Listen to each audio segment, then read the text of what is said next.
প্রথম যে কথাটা বলা হয়েছিল কি, যে ব্যক্তি রমজান শরীফে রোজা পেল এবং সে মাগফিরাত পেল না, সে ব্যক্তি ধ্বংস হয়ে যাক। এখন রোজার মাসে মাগফিরাতের সঙ্গে কি সম্পর্ক? মাগফিরাত মানে সমস্ত অতীতের গুনাহগুলোকে মাফ করা। বুঝবে কি করে যে আমি রোজা করছি, রোজা আমার আল্লাহ পাকের দরবারে কবুল হয়েছে, আল্লাহ পাক আমার উপর সন্তুষ্ট হয়েছে, বুঝবে কি করে? এটাই তো ইলমে মারিফাতের ব্যাপার, এটা তো প্রেমের ব্যাপার, ইশকের ব্যাপার। এর জন্যে যে পদ্ধতি অবলম্বন করা, সেই পদ্ধতি না অবলম্বন করলে মানুষ বুঝতে পারবে না। যেমন রাসূল পাক সাল্লাল্লাহু আলাইহি ওয়াসাল্লাম বলছে, দেখো এলেম দুই প্রকার, একটা কলবি এলেম, একটা জবানি এলেম। কলবি এলেমটাই আসল। এখন আজকেরকার সমাজের মানুষের কলবি এলেমকে বাতিলের খাতায় রেখে দিয়ে দিয়েছে, যেটা আসল শিক্ষা সেটা বাদ দিয়ে যে শিক্ষা সমাজে শুধু পরিচয় সদৃশ সেই শিক্ষা অবলম্বন করেছে। তরিকায়ে মুজাদ্দিদিয়ার সালেক বৃন্দ, মাদ্রাসা মাসুমিয়ার ছাত্ররা রমজান শরীফের মাস চলছে।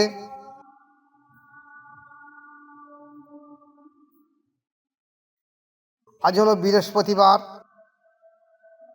আগামীকাল শুক্রবার আসবে। আপনারা দেখবেন প্রায় মসজিদে এই সম্পর্কে আলোচনা হবে। এই সপ্তাহে নয়, পরের সপ্তাহে, পরের সপ্তাহে হবেই হবে।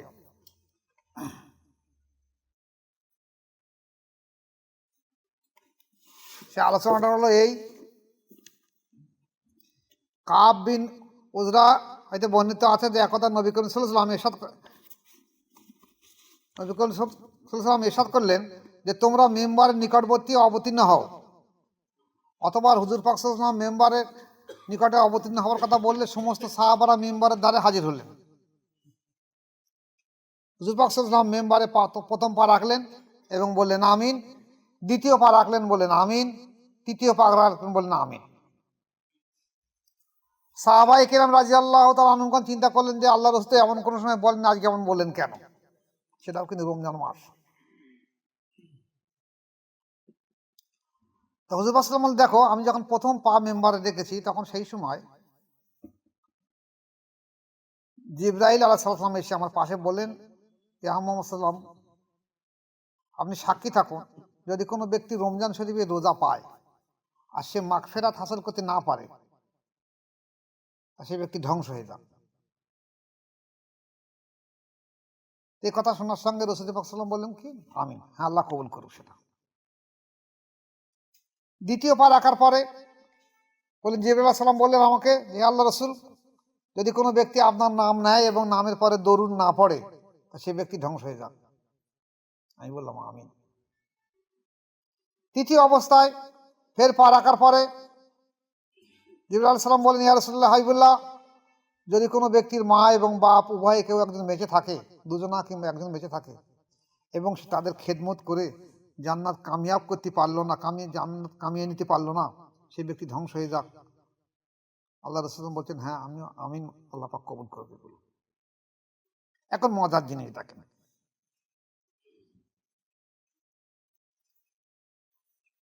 এই তিনটে যে আলোচনা, আমি আগে 3 নম্বর আলোচনার আগে আসি, যে ব্যক্তির মা বাপ বা কোনো একজন জীবিত থাকলো এবং সে তাকে খেদমত করতেই পারলো না, সে ব্যক্তি ধ্বংস হয়ে যাক কথা বলা হয়েছে। কারণ মা এবং বাপ তারা যে কি কষ্ট করে একটা সন্তানকে মানুষ করেছে, এই সন্তান জীবনে বুঝবে না যতদিন সে বাপ না হবে বা মা না হবে, সেদিনই বুঝবে। সেই মা বাপকে যদি তারা অবজ্ঞা ও অস্বীকার করে, বৃদ্ধ বয়সে ভাত না দেয়, না দেখাশোনা করে, তাহলে নিশ্চয়ই তাদের গজব আসবে।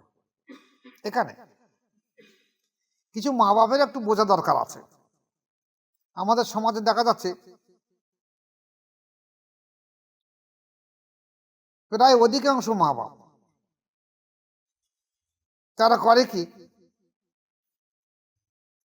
ছেলের বউ আসলে দেখতে পারে, সহ্য করতে পারে না, এ দুনিয়ার মধ্যে সব থেকে নোংরা মেয়ে হলো আমার ছেলের বউ, বদমাইশ হলো আমার ছেলের বউ, আর ভালো হলো আমার মেয়ে। অথচ দেখা যাচ্ছে তার মেয়ে হয়তো জঘন্য থেকে জঘন্যতম, কিন্তু নিজের মেয়ের গুণকীর্তন করছে আর নিজের বৌমারে সমালোচনা করছে। তাহলে এই যে মা বাপ নিজেদের চলা, কথাবার্তা, ব্যবহার, আচার আচরণের মাধ্যম দিয়েও নিজের বিপদখানে নিজেরা ডেকে আনতেছে। এই সম্পর্কে একটা ছোট গল্প বলে বুঝতে পারবেন। যে এক ভদ্রলোকের একটা ছেলে, তো ছেলেটা বিয়ে দিয়েছে, বৌমা হয়েছে, তার একটা মেয়েও আছে, মেয়েও বিয়ে দিতে শ্বশুর বাড়ি গেছে। এখন এই মা বাপ ঘরে বসে বসে মেয়ের কাছে ফোন করছে,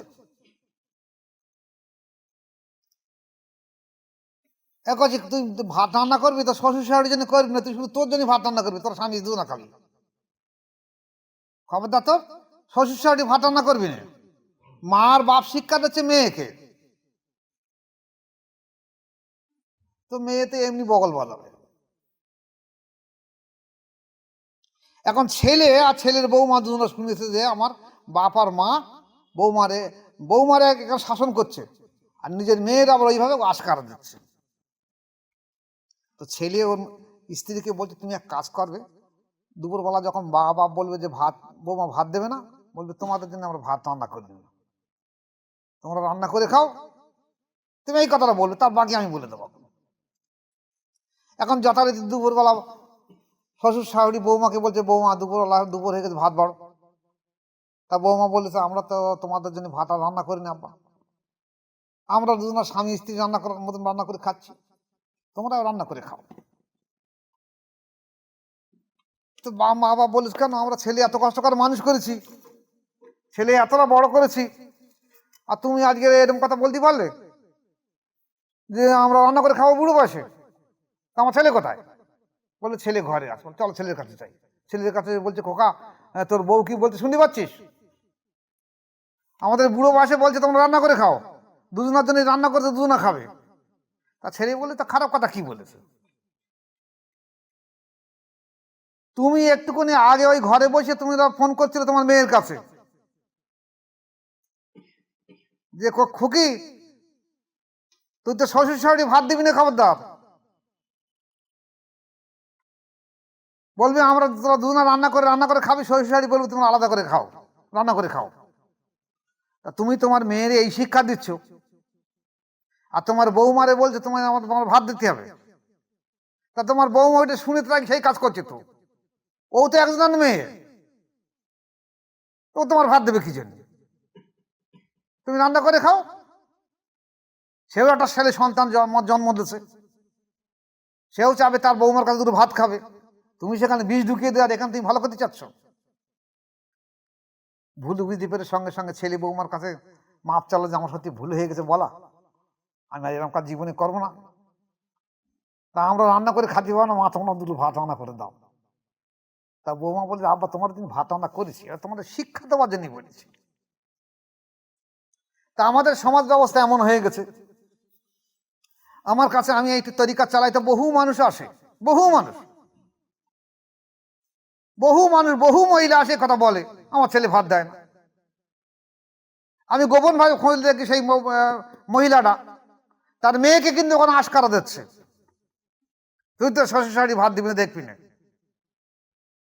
একলা খাবি, একলা পড়বি, এইভাবে চলবে। তা তুমি এই কাজ করছো, তো তোমার ঘাড়ে এটা পড়বে না কি জন্য? তাই শুধুমাত্র সন্তানের দোষ দিলে হবে না, মা বাপের একটু শিক্ষা অর্জন করতে হবে, জ্ঞান অর্জন করতে হবে, যে আমি তাদেরকে নিয়ে কুলিয়ে বেঁচিয়ে ভালো করে একভাবে চলবো, অথবা বুড়ো বয়সে তোমার কষ্ট আছে। কিন্তু তাই একদিক দিয়ে যেমন বলা হয় যে বুড়ো মা বাপের খেদমত করবে, তা খেদমত করবে, মা বাপের চরিত্র যদি এরকম হবে তা কি খেদমত করবে? তা যেমন সন্তানের ভালো হওয়া দরকার, তেমনি মা বাপেরও ভালো হওয়া দরকার। আমি দোয়া রাখি অন্তত আমার মুরিদ মোতাকাত গানো, আমার ছাত্রগুলো, তারা যেন প্রত্যেকে ভালো হয়, মা বাপেরও যেন খেদমত করে, আর তারা যখন মা বাপ হবে তারা যেন তার সন্তানকে বা পরের মেয়েকে যেন বৌমা হিসেবে, মা হিসেবে মেনে নিতে পারে। এবার আসুন, দ্বিতীয় কথা বলা হয়েছে কি, যে রসুল পাক সাল্লাল্লাহু আলাইহি ওয়াসাল্লামের নাম মোবারক শোনার পরে যদি কেউ দরুদ না পড়ে, তারকে আল্লাহ রসুল বলেন সে ব্যক্তি, যে রসুল বলে সে ব্যক্তি জাহান্নামী। আল্লাহ রসুল বলেন আমিন, অবশ্যই জাহান্নামী। এখন রসুল পাক সাল্লাল্লাহু আলাইহি ওয়াসাল্লামের নাম শুনে দরুদ পড়বে না এমন মুসলমান নেই, শুধুমাত্র নজদি মুসলমান ছাড়া। যারা নজদি মুসলমান এরা এসব মানবে না। এরা এমন কথা বলে, এই দেখেন একবার মাঝে মাঝে ইউটিউবে দেখে নেবে, এই আমাদের এই বসিরহাটের দিকের কিছু মাওলানা আবার হাফেজ সাহেব, তার পাশে আবার মুফতি মহাদ্দেশ অমুক তমুক লিখে রেখে দিচ্ছে। তারা পরিষ্কার বলছে নবীরা নাকি ভিখারির বাচ্চা। তারা এমনও কথা বলছে নবীরা নাকি রাখালি করছে, সব নবী রাখালি করছে, মানে এমন ভাবে রসুল পাক সাল্লাল্লাহু আলাইহি ওয়াসাল্লাম ব্যঙ্গ বিদ্রুপ করছে। তা যেখানে দেখা যাচ্ছে যে সেখানে রসুলের নাম শুনে, নবীর নাম শুনে দরুদ পাঠ করতে, আর তোমার নবীর নাম শুনে নবীকে ব্যঙ্গ বিদ্রুপ করছো। তোমাদের মধ্যে মহব্বত ভালোবাসা কিছু নেই, যাতে এমনি জাহান্নামী হবে। কোনো আহলে বায়াতপন্থী মানুষ, কোনো আল্লাহওয়ালা মানুষ, কোনো ইমানদার মানুষ আল্লাহ রসুল সাল্লামের নাম মোবারক শোনার সঙ্গে সঙ্গে দরুদ পাঠ করবে, অন্তত সাল্লাল্লাহু আলাইহি সাল্লামের কথা পাঠ করবে। শুধু তাই না, দেখবেন অনেকে আল্লাহ রসুলের নাম মোবারক শোনার সঙ্গে সঙ্গে বুড়ি আঙুলে হাত দিয়ে চোখে চুম্বন করে। এটা হলো রসুল পাক সাল্লাল্লাহু আলাইহি ওয়াসাল্লামের মহব্বত, এশকে করে। আর এরা কি করে, নজরদিরা কি করে, আল্লাহ রসুলের নাম শুনে ব্যঙ্গ বিদ্রুপ করে। এরা সরাসরি বলে যে যা চাবে আল্লাহ পাকের কাছে রসুল আবার কে। এরা যেমন জিবরাইল আলাইহিস সালাম বলেছে যে ওরা ধ্বংস হয়ে যাক, জিবরাইল আলাইহিস সালাম এই কথা বলার সঙ্গে সঙ্গে এই কথাটা হলো আল্লাহ রসুলের কথা, এই আল্লাহ পাকের কথা। আর এর রসুল পাক সাল্লাল্লাহু আলাইহি ওয়াসাল্লাম শিলমোহর মেরেছে আবার ধ্বংস হয়ে যাবে। এরা বেশাক ধ্বংস হয়ে যাবে। আপনারা যারা বেঁচে থাকবেন দেখে রেখে দেবেন, যারা আল্লাহ রসুলের সাল্লামের সম্পর্কে যে এইসব বাজে বাজে মন্তব্য করছে, যদি বেঁচে থাকেন দেখে তোমার নিশ্চয়ই মৃত্যুর আগে ওরা ধ্বংস হয়ে তার মৃত্যুবরণ করবে। আমি দোয়া রাখি যে আল্লাহ পাক আমার মুরিদ মোতাকেদদেরকে, আমার মাদ্রাসার ছাত্রদেরকে, আহলে বায়াত পণ্ডিতদেরকে প্রত্যেককে অন্তত রসুল পাক সাল্লাল্লাহু আলাইহি ওয়াসাল্লাম সম্পর্কে বেয়াদবি যাতে না করে, সম্মানের জন্য রেখে দিয়ে দেয়, সেই হিসেবে কথাবার্তা বলে। আমি দোয়া রাখি আল্লাহ তাদেরকে হেফাজত করুক। সবাই বলুন আল্লাহুম্মা আমিন। এবার আসুন, প্রথম যে কথাটা বলা হয়েছিল কি, যে ব্যক্তি রমজান শরীফে রোজা পেল এবং সে মাগফিরাত পেল না, সে ব্যক্তি ধ্বংস হয়ে যাক। এখন রোজার মাসে মাগফিরাতের সঙ্গে কি সম্পর্ক? মাগফিরাত মানে সমস্ত অতীতের গুনাহগুলোকে মাফ করা। বুঝবে কি করে যে আমি রোজা করছি, রোজা আমার আল্লাহ পাকের দরবারে কবুল হয়েছে, আল্লাহ পাক আমার উপর সন্তুষ্ট হয়েছে, বুঝবে কি করে? এটাই তো ইলমে মারিফাতের ব্যাপার, এটা তো প্রেমের ব্যাপার, ইশকের ব্যাপার। এর জন্যে যে পদ্ধতি অবলম্বন করা, সেই পদ্ধতি না অবলম্বন করলে মানুষ বুঝতে পারবে না। যেমন রাসূল পাক সাল্লাল্লাহু আলাইহি ওয়াসাল্লাম বলছে, দেখো এলেম দুই প্রকার, একটা কলবি এলেম, একটা জবানি এলেম। কলবি এলেমটাই আসল। এখন আজকেরকার সমাজের মানুষ কলবি এলেমকে বাতিলের খাতায় রেখে দিয়ে দিয়েছে, যেটা আসল শিক্ষা সেটা বাদ দিয়ে যে শিক্ষা সমাজে শুধু পরিচয় সদৃশ সেই শিক্ষা অবলম্বন করেছে। তাহলে আসল শিক্ষাটা বাদ দিলে যার মাধ্যম দিয়ে আল্লাহ পাকের সঙ্গে সম্পর্ক হবে, বোঝা যাবে, প্রেম ভালোবাসা মহব্বত এশক, কিছুই সে বুঝবে না। তার মানে কল্যাণের জায়গা তো সে নেই, সে এমনিতে ধ্বংস হয়ে যাবে। এরপর দেখা গেছে রমজান শরীফে রোজা এসে, আমি গত আলোচনায় বলেছিলাম যে রোজা সবার জন্য ফরজ নয়। রোজা যেমন মুসাফিরদের জন্য ফরজ নয়, বাচ্চা ছেলে মেয়েদের জন্য ফরজ নয়, অসুস্থ মানুষদের জন্য ফরজ নয়, বা হাইজ নিফাসওয়ালি মেয়েদের জন্য ফরজ নয়, বাকিদের ওপর যেমন রোজা ফরজ। তাহলে এই যে রমজানের রোজা ফরজ হবার আগে আর একটা মজার জিনিস হলো যে রমজান তার উপরে ফরজ হবে যে ব্যক্তি কলেমা পড়ে তার উপরে, ঈমান এনেছে তার উপরে। আমাদের তো যারা কলেমা পড়ে, সাধারণভাবে কলেমা পড়েছে, অধিকাংশ মানুষ তো বায়াত গ্রহণ করিনি, কলেমায় জাতি পাইনি, কোনো আল্লাহ ওয়ালির কাছে বায়াত গ্রহণ করিনি, কলেমা পড়ে নেয়নি। তাহলে এদের উপরে রোজা ফরজ হয় কি করে? সব তো চাপিয়ে এনেছে নিজের উপরে, জীবনের কল্যাণ, রোজার সম্পর্কে কল্যাণ বুঝবে না, আর রোজার কোনো রহমত এদের উপরে অবতীর্ণ হবে না। তাই আমি গত ইউটিউবে বলেছিলাম যে প্রত্যেকটা মানুষ রমজান শরীফের মাস যখন এসে তার মতো বায়াত গ্রহণ করে রমজান শরীফের রোজা রাখো, নতুবা রহমত, মহব্বত, মাগফিরাত সম্পর্কে কিছু বুঝবে না। এটা হলো আধ্যাত্মিকতা জিনিস, অন্তঃচক্ষুর মাধ্যমে বিচার করে নিতে হয়। রমজান মাসে রহমত আসে, রমজান মাসে মহব্বত আসে, মারেফাত আসে, এ বোঝার জন্য তাকে অন্তঃচক্ষু দরকার। আর অন্তঃচক্ষু যদি না থাকে তার জীবনে সে বুঝতে পারবে না। আর অন্তঃচক্ষুর জন্য অবশ্যই তাকে বায়াত, মসজিদের কাছে বায়াত গ্রহণ করে অন্তরকে আল্লাহ জিকির জারি করে নিতে হবে। তা আমাদের দেশ তো সে পদ্ধতি উঠে গেছে প্রায় একরকম। বায়াত এই জন্য অবশ্যই প্রয়োজন রয়েছে, নতুবা জীবনে কোনো সময় আল্লাহ রহমত, সে রহমত তো অন্তরে আসবে। তাই মাগফিরাত যদি পেতে চায়, অতীতের সমস্ত গুনাহগুলোকে সাথে মাফ পেতে চায়, আল্লাহ রহমত পেতে চায়, তাহলে অবশ্যই তাকে বায়াত গ্রহণ করে অন্তত জিকির জারি করে নিতে হবে, নতুবা জীবনে সম্ভব নয়। এবার আসুন, তাহলে আমি এই আলোচনার মাধ্যমে এই কথা বলতে চাচ্ছি যে প্রত্যেকটা মানুষ যেন রমজান শরীফের মাসে যদি মাগফিরাত চায় আগামী তো বায়াত গ্রহণ করে নেক এবং কঠোরভাবে সাধ্য সাধনা করুক। এই সাধ্য সাধনা না করলে জীবনে মানুষ কোনো সময় আল্লাহ প্রেমিক হতে পারবে না। এই প্রসঙ্গে কেন আর দুটো কথা বলে দিয়ে বুঝতে পারবেন। আজ আমাদের দেশে রমজান শরীফের রোজায় কেমন চলছে দেখুন। পৃথিবীর বুকে 4টে তরিকা আছে, কাদেরিয়া, চিশতিয়া, নকশবন্দে, মোজাদ্দেদিয়া। তো 4টে তরিকার মূল লক্ষ্য হলো আল্লাহ প্রাপ্তি হওয়া, আল্লাহকে পাওয়ার জন্য একটা পদ্ধতির মাধ্যমে সে আল্লাহকে পর্যন্ত পৌঁছাবে। আজকে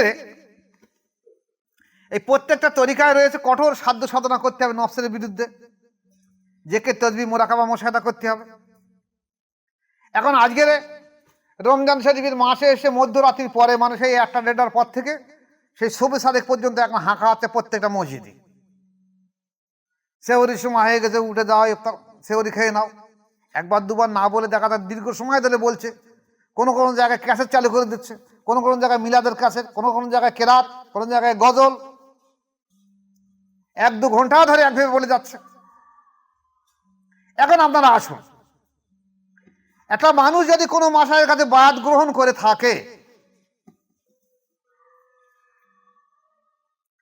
একটা মানুষ যদি কোনো জায়গায় কোনো মাসায়ের কাছে বায়াত গ্রহণ করে থাকে, সে 4টে তরিকা যে কোনো তরিকায়, তা সেই মাসায়েক তাকে তসবিহ, জিকির, মুরাকাবা, নামাজ করতে দিয়ে দেবে।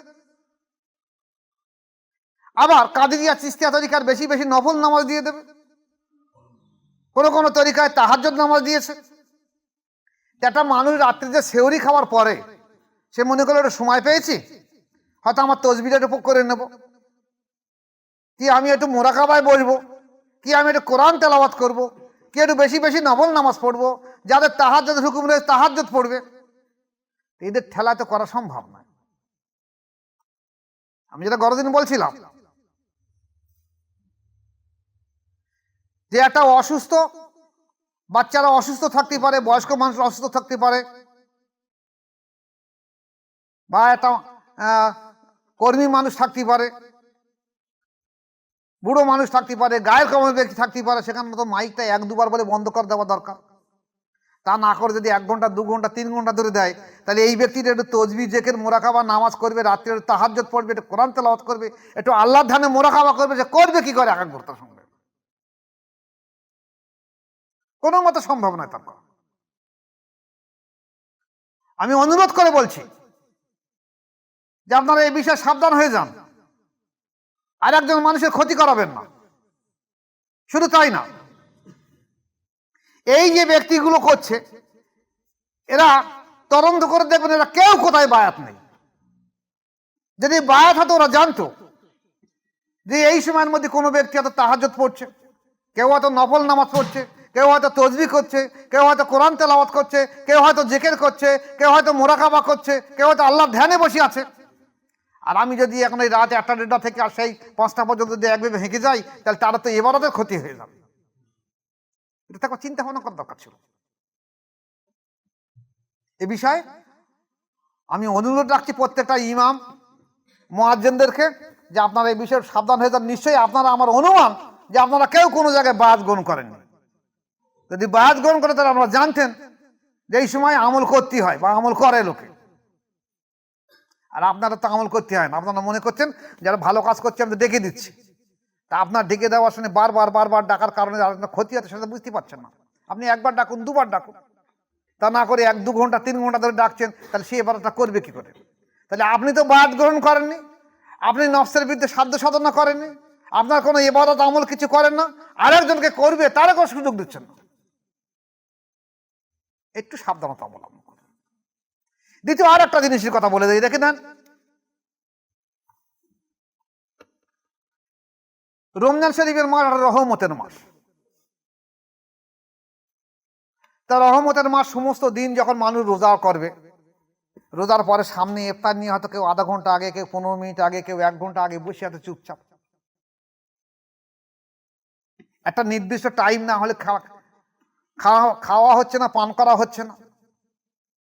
যে মানুষটা আগে খানা সামনে থাকলে সঙ্গে সঙ্গে খাওয়া আরম্ভ করতো, সে আজকের খানা সামনে রেখে চুপচাপ বসে আছে কেন? আল্লাহ পাকের সঙ্গে তাওয়াক্কুল করে বসে আছে যে এই সময় না হলে আমি খানা খাবো না, পানি পান করবো না। কারণ সমস্ত দিন শুকিয়ে আছে, আর না 10 মিনিট 15 মিনিট সময় হবে, চুপচাপ বসে আছে, চুপচাপ বসে আছে। এই সময় আল্লাহ পাক ফেরেশতা দিয়ে তাকিয়ে দিয়ে বলা যায়, ফেরেশতারা তোমার জমিনের দিকে তাকিয়ে দেখো। কেন আমি বলেছি রোজার সব আমি খাস করে দেবো, একটু জমিনের দিকে তাকিয়ে দেখো। ওরা সামনে খানা আছে কিন্তু আমার দিকে মুখাপেক্ষি চুপচাপ বসে আছে। খানা থাকলে ওরা খানা খাচ্ছে না বা পানও করছে না। এই জন্য আমি বলেছি রোজা আমার, আরে সব আমি খাস করে দিয়ে দেবো। এখন সমস্ত দিন একটা মানুষ পরিশ্রম করে সন্ধ্যেবেলা দেখা আছে এটুকুনি বসে থাকবে, ইফতার করবে। আমি আমার এখানে কথা বলছি, কোন জায়গায় কেন আমাদের জানি না। এধারে একটা মসজিদ থেকে আওয়াজ আসছে, জোরে জোরে বলো লা ইলাহা ইল্লাল্লাহ, লা ইলাহা ইল্লাল্লাহ মুহাম্মাদুর রাসূলুল্লাহ। এই মসজিদ থেকে আওয়াজ আছে দরুদ শরীফ পড়ো, আল্লাহুম্মা সাল্লি আলা সাইয়্যিদিনা মাওলানা মুহাম্মদ ওয়া আলা সাইয়্যিদিনা মাওলানা মুহাম্মদ। ও মসজিদ থেকে আওয়াজ আছে বলো আল্লাহ আল্লাহ আল্লাহ আল্লাহ জিকির করো। আচ্ছা বলুন আমরা কোনটা করব? এ বলছে লা ইলাহা ইল্লাল্লাহ বলো, ও বলছে দরুদ শরীফ পড়ো, এ বলছে আল্লাহ আল্লাহ করবো। তাহলে তিনটের আওয়াজ আমার কানে আসে, ওই কোনটা করবো বলুন? আসলে মজার জিনিস বলে দিয়ে দেই, প্রত্যেকটা তরিকার পদ্ধতি আছে। যেমন যারা মোজাদের তরিকা করে তাদের বলা হয়েছে আসর থেকে মাগরিব পর্যন্ত লা হাওলা ওয়ালা কুওয়াতা ইল্লা বিল্লাহ পাঠ করবে, বলা আছে তো, আমার তরিকা বলা হয়েছে। তাহলে তার আর ওই আল্লাহ আল্লাহ করা, জিকির করা, দরুদ শরীফ পড়ার দরকার লাগে না। সেই লা হাওলা ওয়ালা কুওয়াতা ইল্লা বিল্লাহ আসর থেকে মাগরিব পর্যন্ত পড়ে থাকবে। এবং যে তরিকার যে মাশায়েখ, বড় পীর সাহেব, খাজা সাহেব, বাহাউদ্দিন নকশবন্দি রহমতুল্লাহ, আরো 3 জন মাশায়েখ আছে, যদি কোনো ব্যক্তি এই 3টে মাশায়েখের তরিকার মধ্যে বাদ গ্রহণ করে থাকে, তারা সেই মাশায়েখের মতপথ বলে দেবে যে তুমি যে তরিকায় বাদ গ্রহণ করে আছো সেই তরিকার মাশায়েখদের যে মতামত, সেই মোতাবেক তুমি জিকির তসবিহ করো, আল্লাহ আল্লাহ করো, সেই মোতাবেক জিকির আছে সেটাই করো। তা না করে একরকম বলছে, ও রকম করছে, একরকম বলছে, মানে ও বায়াত নেই, এও বায়াত নেই, এও বায়াত নেই। মজার জিনিস হলো এই যে আসর থেকে মগরের সময় কি করবে ও জানে না, এও জানে না, এও জানে না, যার যা মন চাই করে যাচ্ছে। এদের জিজ্ঞাসা করে দেখেন যে ভাই তুমি বায়াত আছো? বলছে আমার বায়াত হবো কিছু নেই, এখন আমার তো ফুরফুরার ভক্ত রয়েছে, ফুরফুরা। ওই গতদিনই বলছিলাম একজন ব্যক্তিকে আমি, আমার কাছে বায়াত গ্রহণ করেছে, আমি বলছিলাম আগে কোথায় বায়াত ছিল? তা বলছে আমি ফুরফুরায় বায়াত ছিলাম। আর ফুরফুরায় কোন পিসার কাছে বায়াত ছিলেন? বলে কার নাম বা করি বলেন দেখি। ফুরফুরা যত আছে সবার কাছে বায়াত হয়েছিল। কারে আমি বলি তোমার পীর সাহেব দেখে, বলে সবাই তোমার পীর সাহেব। আমি তো কারু বাদ দিইনি, সবার কাছে বাদ দিয়েছি। তোর যে পীর সাহেব কেউ বুঝতে পারে না, সেই 12 কামার দা নষ্ট হয়ে যাবার মতন হবে। এ বলছে এই আমল করো, ও বলছে ও আমল করো, ও বলছে আমল করো, কোন আমলটা করবে বলেন? একজনকে মাসা একদম নির্দিষ্ট করে নিতে হবে তো। তাই এই ব্যক্তিগুলো, এই মসজিদের ইমাম সাহেবগুলো এরা জানে, এরা বোঝা দরকার ছিল যে আমি যে এই সময় জোর করে বলছি তোমরা দরুদ শরীফ পড়ো, এ বলছে লা ইলাহা ইল্লাল্লাহ পড়ো, ও বলছে আল্লাহ আল্লাহ জিকির করো, আরে বলে দেওয়াটা ভালো দরকার ছিল যে তোমরা যদি কোনো জায়গায় বায়াত গ্রহণ করে থাকো, যে যে মাশায়েখের কাছে বায়াত, যে তরিকা পদ্ধতি তুমি অবলম্বন করো, সেই তরিকার পদ্ধতি অনুযায়ী যা আমল আছে সেই আমল তুমি করতে থাকো, চুপচাপ বসে থাকো না। চুপচাপ বসে থাকলে অন্তরের মধ্যে শয়তান ধোকা দেবে। তোমরা যে তরিকার যা জিকির আছে সেই জিকির করতে থাকো। যেমন আমি আমার মজার তরিকাটা বলছি, মোজাদ্দ আলপেসারি রহমতুল্লাহ বা মাসুম বিল্লাহ রহমতুল্লাহ এই পদ্ধতি চলে আসছে যে আসর থেকে মগরিব পর্যন্ত লা হাওলা ওয়ালা কুওয়াতা ইল্লা বিল্লাহ পাঠ করা। এখন আমার তরিকার অনেকে বায়াত গ্রহণ করছে, অনেক মুরিদ আছে, মহিলা বা পুরুষ আছে, তারা হয়তো সবসময় খেয়াল রাখতে পারবে না যে পাশের ইমাম সাহেব বারবার বলছে তোমরা পড়ো লা ইলাহা ইল্লাল্লাহ মুহাম্মাদুর রাসূলুল্লাহ, কেউ বলছে দরুদ শরীফ পড়ো, কেউ বলছে আল্লাহ আল্লাহ করো। বসে এরা ভুলে গিয়ে ওই ইমাম সাহেবের মত মেনে চলবে, কিন্তু এটা যে তার কল্যাণদায়ক সে বুঝতে পারবে না। তাই আমার আবার অনুরোধ করে বলছি, প্রত্যেকটা ইমাম সাহেব এবং মুয়াজ্জিনকে যে আপনারা আসর থেকে মাগরিবের সময় যে ইফতারের সময় বলেন যে আপনারা এই কথা বলে দেন যে আপনারা যদি বায়াত গ্রহণ করে থাকেন যে যে তরিকায়, সেই কাদেরিয়া হোক, চিশতিয়া হোক, নকশবন্দি হোক, মুজাদ্দিদিয়া হোক, সেই তরিকার যা আসর থেকে মাগরিব পর্যন্ত আমল আছে সেই আমল আপনারা করুন, চুপচাপ বসে থাকবেন না, তাহলে মিটে যাবে, ফয়সালা হয়ে যাবে। আর যদি এই পদ্ধতির মাধ্যম দিয়ে না আসে তাহলে দেখা যাবে আপনি কোরআন হাদিসের চাবুক দিয়ে মানুষকে সুপথে নালে কুপথে নিয়ে যাবেন। ও যে একটা তরিকা করতো, ধরুন আমি আমার কথা বলছি, আমার একটা মুরিদ, সে জানে যে আমার মুর্শিদ কেবলার সেজদা শরীফে লেখা আছে আসর থেকে মগরিব মতো লা হাওলা পাঠ করা, কিন্তু বারবার পাশের ইমাম যখন বারবার বলছে এই সময় দরুদ শরীফ পড়ো, দরুদ শরীফ পড়ো, দরুদ শরীফ পড়ো, ও তখন এটা বাদ ধরে দরুদ শরীফ পড়বে। তাহলে তুমি একটা ইমাম সাহেব হলে তাকে যে আর সৎ পথে ফিরিয়ে আনা যেমন তেমন তাকে আর ধ্বংস করে দিয়ে দিচ্ছে। রমজান মাগফিরাতের মাস, একেতে মানুষ পারে না সৎ পথে ফিরে আসতে, আবার আপনার তাকে ভুলের উপর দাঁড় করা হচ্ছে। তাই ইমাম এবং ওয়াইজিন বা আলেমদের বিষয়ে একটু চিন্তা ভাবনা রাখা দরকার যে কীভাবে মানুষকে সৎ পথে ফিরিয়ে আনবো। ওরা নিজেরাই বায়াত নেই, তা মানুষকে বায়াত পর সৎ পথে আনবে কী করে? অধিকাংশ আলেমকে জিজ্ঞাসা করলে বলে আমি বায়াত হবো কি জন্য, আমি কি লেখাপড়া কম জানিছি? অধিকাংশ ইমাম সাহেব জিজ্ঞেস করলে কথা বললাম আমি কি লেখাপড়া কম জানি, আমি বায়াত হবো কি জন্য? আমি শহরে আল্লাহর কাছে যাবো। আবার এদের কথাবার্তা বলছে আমি কিন্তু ফুরফুরা ভক্ত, আমি শহরে আল্লাহর কাছে যাবো কিন্তু বলতে ফুরফুরা ভক্ত। আসলে ওরা কি করছে ওরা নিজেরাও জানে না। আল্লাহ আমরা দোয়া করি যে আল্লাহ তাদেরকে হেদায়েত দান করুক, তারাও অন্তত প্রত্যেকে এক জায়গায় বায়াত গ্রহণ করুক, যদি ফুরফুরা হয় ফুরফুরায়, যে মাসের কাছে ভালো তার কাছে বায়াত গ্রহণ করে সে সেইভাবে চরিত্র সংশোধন করুক এবং মানুষকে সংশোধন করার পদ্ধতি বলে দিয়ে দেখ, তাহলে দেখা যাবে সমাজ ভালো হবে। আর আমাদের রমজান শরীফের মাসের যে রহমত আসে সেই রহমত আমরা প্রত্যেকে পাবো।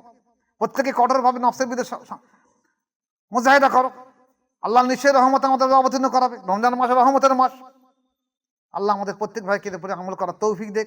আমা আলাইহিল বালাগ। আসসালামু আলাইকুম ওয়া রাহমাতুল্লাহি ওয়া বারাকাতুহু।